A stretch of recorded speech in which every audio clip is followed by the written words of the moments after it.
no meu documento. Vamos hoje falar sobre a cocriação, né? É um tema que eu tenho trabalhado aqui, eu sou pesquisadora. Deixa eu ver se tá legal para vocês o que eu vou apresentar. A gente vai falar sobre a cocriação de iniciativas em laboratório vivo voltado para a sustentabilidade urbana. É um tema bem interessante e vamos ver como é que vai. Só um minutinho. Ok. Como que a gente vai falar? Eu vou contextualizar para vocês a primeira parte dessa pesquisa, né? Que a gente vai falar aqui da tecnologias que são aplicadas para a sustentabilidade. Então, para a gente pensar nesse contexto, a gente precisaria pensar nos usuários, né? Esses usuários, eles têm que estar tanto em sintonia com os usuários, com as empresas, mas que tenha como uma vertente realmente uma transição verde. E, para isso, a gente precisa pensar sempre em investimento em tecnologias verdes e soluções que são sustentáveis para novos negócios. E uma pergunta que eu gostaria de deixar para vocês em relação a qual é a cidade que queremos. A gente tem passado por várias etapas, né, de vivência mesmo da alteração climática. Então, a gente pode pensar numa cidade que elas são conectadas, né, que todo mundo tem uma sintonia entre elas, ou numa cidade que a gente tem resíduos eletroeletrônicos espalhados, resíduos sólidos, ou a gente pode pensar numa cidade que tenha outra vertente, que é justamente essa que a gente vai discutir. Se a gente não pensar numa tecnologia que ela seja boa, tanto ambiental, social e econômica, voltado para o meio ambiente, a gente pode ter realmente a alteração climática quanto mais presente, né, no nosso cotidiano. Mas a gente precisaria pensar agora como que uma cidade ela tem que ser para todos, né? Ela não pode ser para um usuário, para dois usuários, ela tem que ser inclusiva e resiliente. Então, nesse sentido, a gente vai pensar enquanto sociedade, o ambiente, a economia, ela vai ter suas vertentes, né? Então, pensando numa sociedade de uma forma mais ampla, então, a diversidade em cima disso, qual é a qualidade de vida que vai trazer, e a outra é a questão do ambiente, né? O ambiente, a gente tem que pensar sempre numa integração de ecossistemas, que seja capaz de trazer uma biodiversidade, né? E a questão de recursos sempre como um pano de fundo. E a economia, que é um outro desafio. A economia, ela tem uma questão de que ela tem que ser crescente, mas ela tem que ser eficiente para seus bens e serviços. E aí você vai ter a questão de consumo de recursos. E como que a gente vai pensar nessa questão dentro de uma cidade, né? Pensando que a gente tem o desafio da sociedade, o desafio do ambiente e o desafio da economia. A gente teria que trabalhar com indicadores, né? Então, aí é um desafio que eu trago para vocês, que são os indicadores da ONU. Então, a gente tem 17 indicadores da ONU. Então, toda vez que a gente olhar para uma cidade, a gente pensar o quanto que ela está realmente inserindo e deixando ela inclusiva, né? Então, a gente já tem uma vertente de quantitativo que a gente precisaria estar pensando. Aí que é um grande desafio. Como que a gente vai colocar os 17 desafios da ONU dentro de uma cidade e pensar o quanto que ela está sendo inclusiva, resiliente e trazendo a sustentabilidade como pano de fundo? O Brasil, né? O Brasil ele é muito rico, só que ele é muito desafiador. Então, a gente tem um índice de EDH, ele tem 0,7, a gente tem a questão do Covid, né? A gente está vivendo ainda nesse período, a gente está em período de vacina, mas a gente sabe que depois, como que a gente vai ter que ser, né? Pós disso, né? Como que vai ser a resiliência do Brasil. Então, esse é o desafio do Brasil.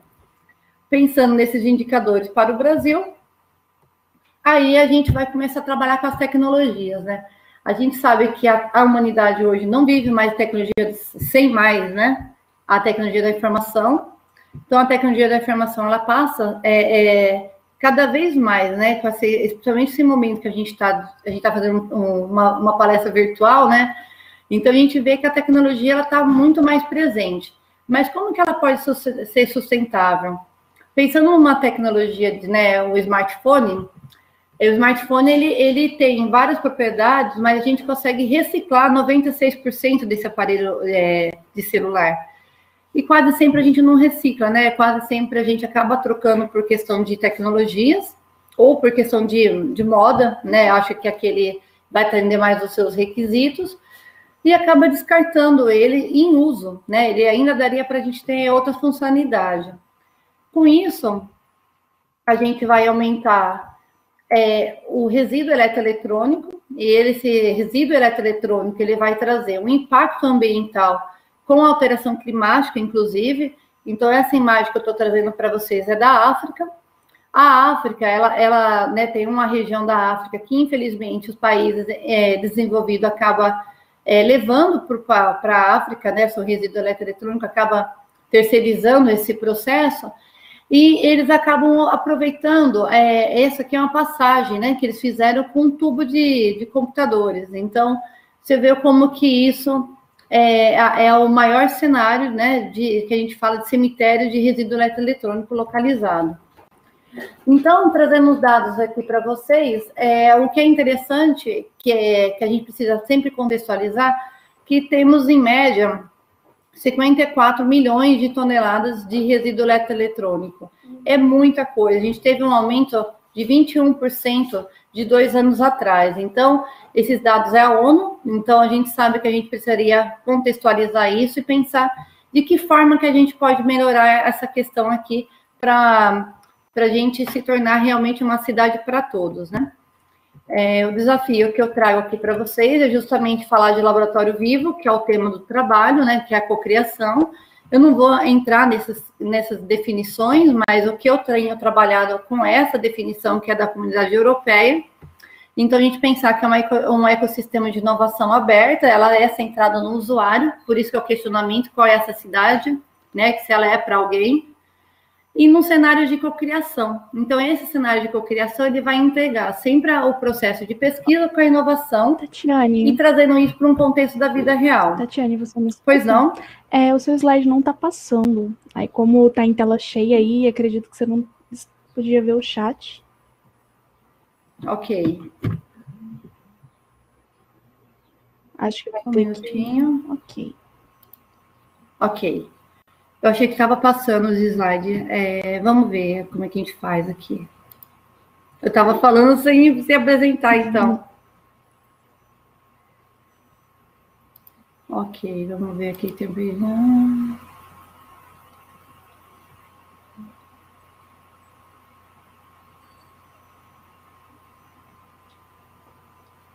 Só um minutinho, vamos.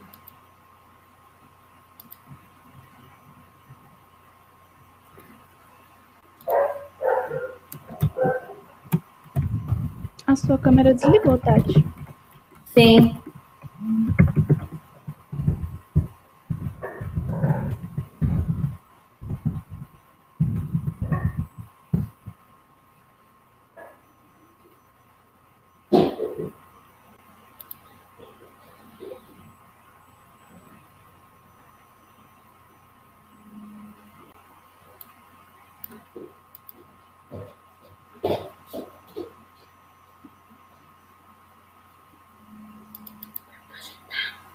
Eu quero compartilhar a tela de novo. Deixa aqui, tá dando errado aqui.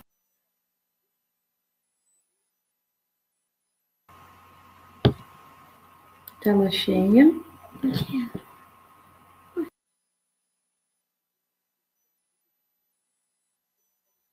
É que tá aqui o trabalho, ó.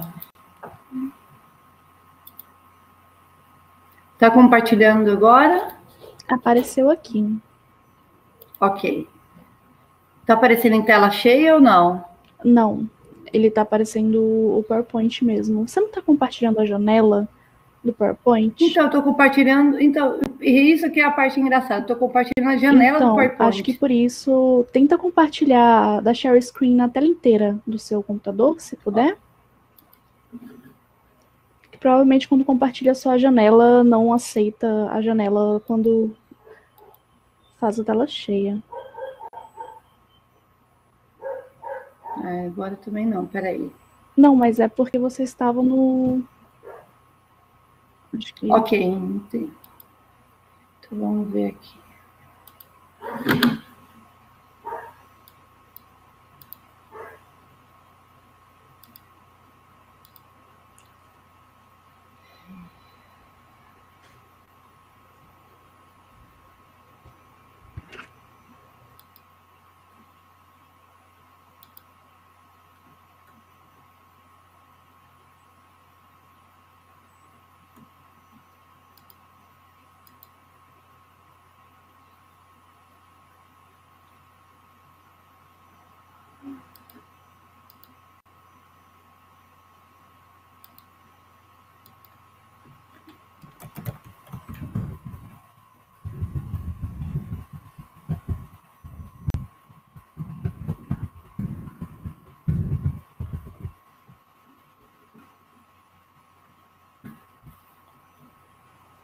Tatiane, Pois você não está não. conseguindo compartilhar a tela inteira do computador e mostrar o PowerPoint?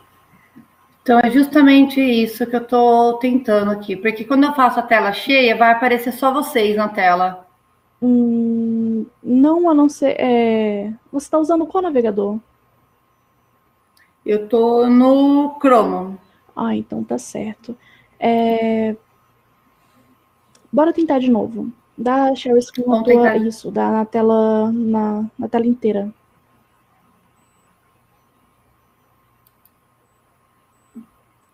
Só aparece vocês aqui, ó, na tela cheia, vai aparecer só a imagem do vídeo da gente aqui Não, na reunião. mas você não está abrindo a sua apresentação no mesmo monitor? Tô. Então, aí você está deixando tela cheia, né? Quando você fizer isso, vai ir para sua apresentação e você consegue passar. Aí... Então, na tela, aqui na janela, eu vejo minha apresentação. Quando eu vou na tela cheia, aparece só vocês. Sim, mas é porque ela está mostrando a tela do seu computador na hora. Então, na hora que você abrir sua apresentação, vai ir para sua apresentação. Aí, quem está controlando é o Bruno aqui, né? E ele coloca só quando você já tiver na sua apresentação. Aí você vai conseguir apresentar. Ok. Fiz isso agora, vamos ver.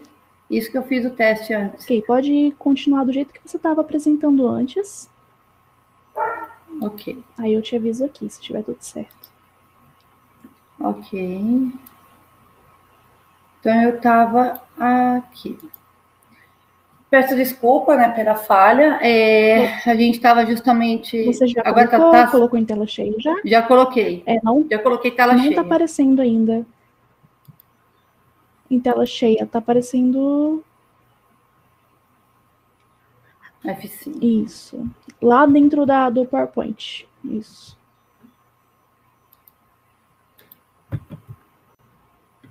E agora? Agora sim. Isso, tá passando, tá ótimo. Obrigada, Bruno. Perdeu tudo, né? Então, peço desculpa.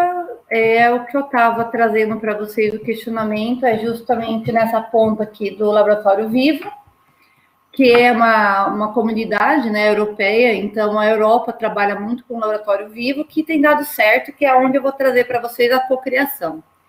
Ela é um ecossistema de inovação aberta, ela é centrada no usuário, e ela traz uma sintonia entre a pesquisa e a inovação em ambientes de comunidade de vida real.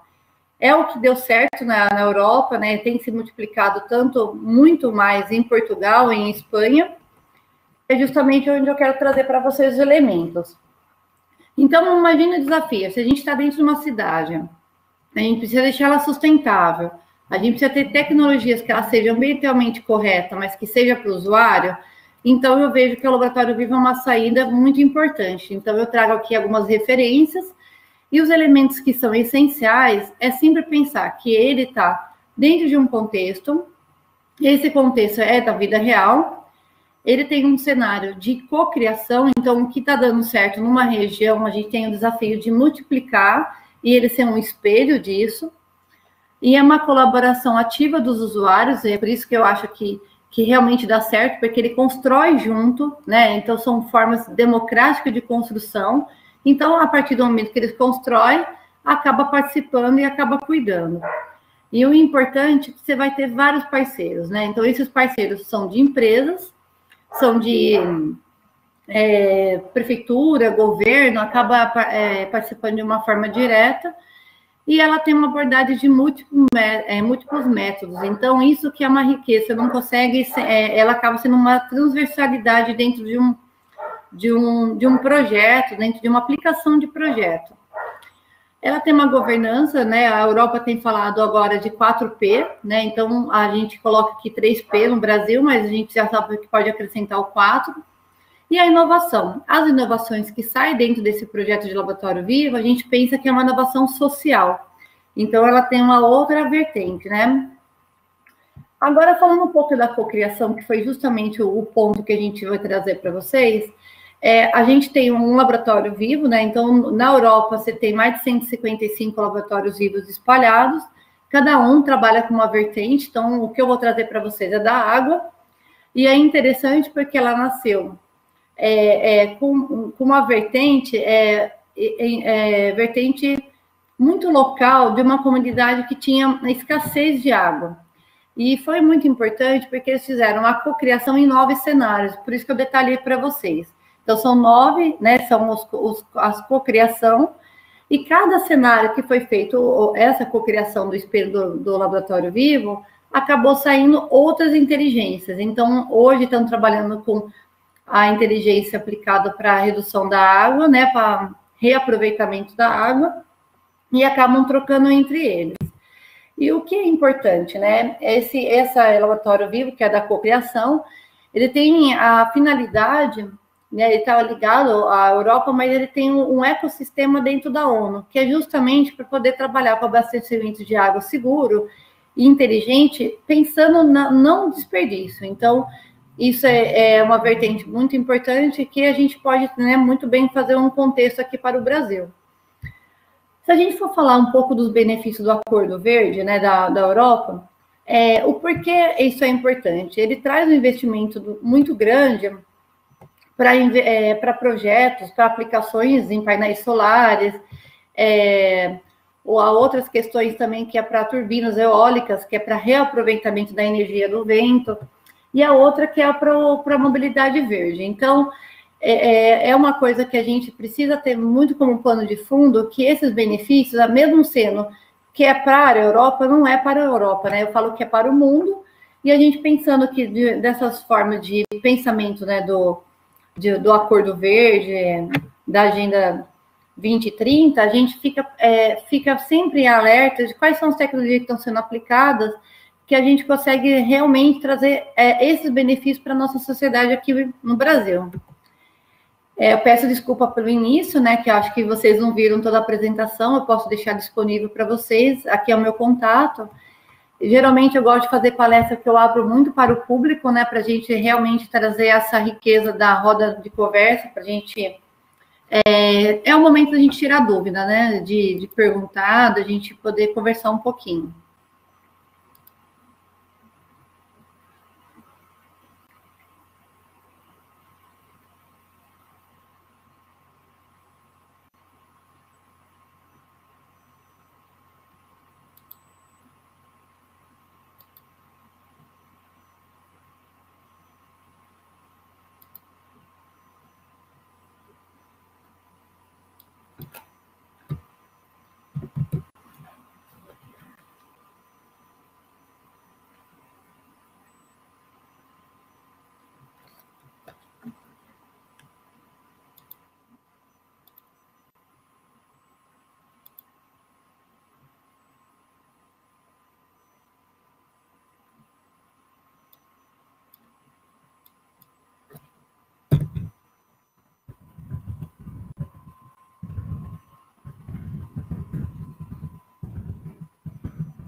Beleza, meu querido. Obrigado, hein?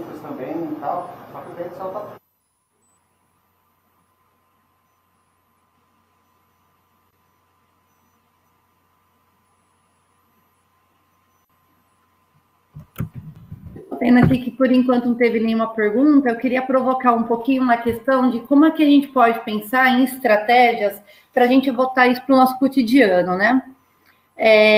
Eu acho que ficaria interessante, né, a gente trazer um questionamento sobre a questão do resíduo eletroeletrônico, como que está organizado na nossa cidade.